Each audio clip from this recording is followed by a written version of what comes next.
Hello and thanks for joining me. I'm in the workshop today and I've just been doing a bit of fettling on my Triumph Scrambler. So I thought I'd do a quick video and show you around of the mods and the additions that I've done to it so far. I've had the bike a couple of months now and I haven't really done that much to it other than add stuff that comes straight out of the Triumph catalogue. I bought the bike second hand, it wasn't brand new, and the previous owner had already fitted a couple of things to it previously. So I've just basically gone through the catalogue and thrown a few more things at it.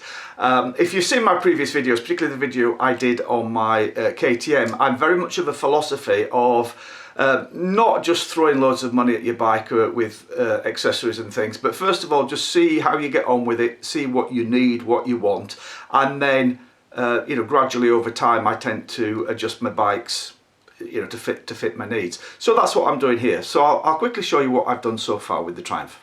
So I'm just hand holding the camera here, so hopefully it's not too wobbly for you. I think this video is going to be just as much about what I've not done to what I have done. So you can see I haven't fitted a high level mudguard, and yeah, the high level mudguards do look cool, but I actually want the mudguard to do the job that it's supposed to do, which is stop it flinging mud everywhere. So happy to keep it in the low one. You can see that I've got the accessory lights here. These are the Triumph accessory lights, for which there is already a switch on the handlebars. You can see here, focuses, yeah, there's already that switch built into the instrument cluster there, so you just have to wire those in.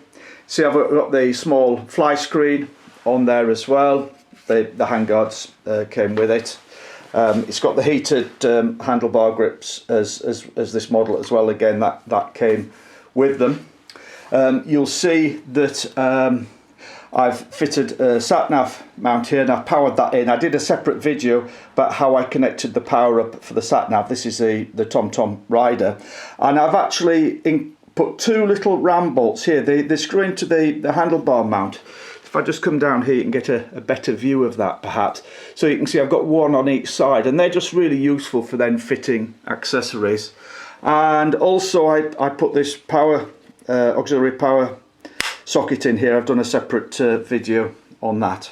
You can see I've got the luggage rack on here, and also I've got the Triumph rugged pannier, and that's on the pannier mounting rack there. I've fitted the more rugged radiator guard. It's a lot more substantial than the standard one, and I just felt that kind of gives much better protection. And you can see I've put these bottom bars on as well. I can't remember what Triumph called them, engine bars. Comes with a fairly decent sump guard there, aluminium sump guard, so I haven't felt a need to upgrade that. Nor have I yet done anything about the catalytic converter. I know that's a favourite mod with a lot of people.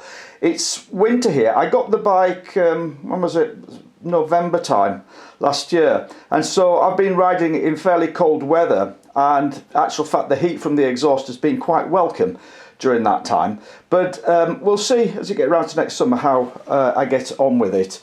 I feel at the moment I bought it knowing that it's got a high level exhaust that's right next to your leg, and therefore expecting there to be heat coming from that, and so I'm not going to complain that there is heat coming from it. It's just whether or not it becomes troublesome in the summer, we shall see. Looking down here at the rear of the bike, you can see I've also fitted bobbins on the rear swing arm, and that's really just so that I can use my axle stand to get it up on the axle stand to adjust the chain and lube the chain. It's just easier when you're messing around with the bike. The rear cans are standard. I've not changed those. The main reason for that is I bought this bike for touring, and therefore I want to keep the bike quite quiet. I think, straight out the factory, it's got a nice sound to it. Everybody agrees that it's got a nice rumble to it. Some people just feel that rumble is a little bit on the quiet side, but for me, I don't want to be noisy. I want it to be quiet for touring and travelling, so I've got no intention of doing anything to make the exhaust louder, although I've got nothing against those people who do make the exhaust louder. I understand fully why they do that and the fun of that. So that's pretty much it really. I haven't done a great deal to the bike. I've just been out there riding it and enjoying it and see how I get on with it. And I have thought about doing other bits of mods, but I thought I'll just give it a chance, and particularly I want to do a couple of tours on the bike first. I'm going to do a couple of shorter tours, maybe 5-6 day tours come springtime, just to see how I get on with it and my setup and particularly my luggage and what have you before I start going off on longer distance tours. So yeah, I'll keep you informed if I feel that any other changes are needed. But I hope you found that interesting and useful. Thanks for watching. See you again. Bye.